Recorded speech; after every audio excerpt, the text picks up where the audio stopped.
कराची से शुरू होने वाले क्रैकर्स अब पाकिस्तान भर में फैल चुके हैं। हर दूसरे बच्चे के हाथ में नजर आते हैं, मगर ये कब शुरू हुए और कितने खतरनाक हैं और यूरोप और अमेरिका में ये क्यों बैन कर दिए गए और इनकी तारीख कितनी पुरानी है, इसके बारे में हम आपको बताते हैं।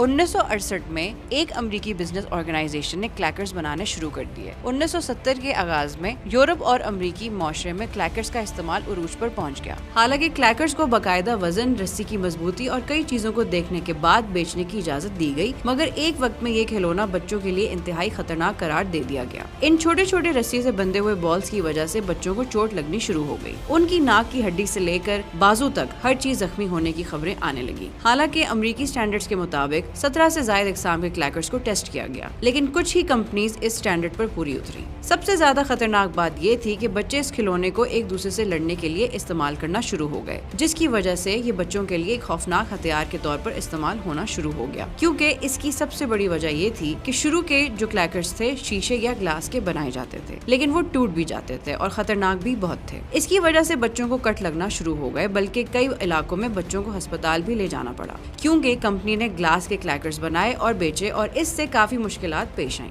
इसके बाद प्लास्टिक के क्रैकर्स बनाए गए और मार्केट में बड़ी तादाद में बिके। 1971 में इस खिलौने की वजह से 4 हादसे रिकॉर्ड हुए और अमेरिकी इदारे FDA ने वार्निंग जारी की। उसके बाद इन क्रैकर्स को अमेरिका समेत मुख्तलिफ ममालिक में बैन कर दिया गया। 80 की दहाई तक क्रैकर्स यूरोप और अमेरिका में कहीं नहीं दिखाई दिए, मगर अब 40 साल बाद ये वबा फिर से शुरू हुई है और पाकिस्तान के दीगर शहरों में फैल गई है।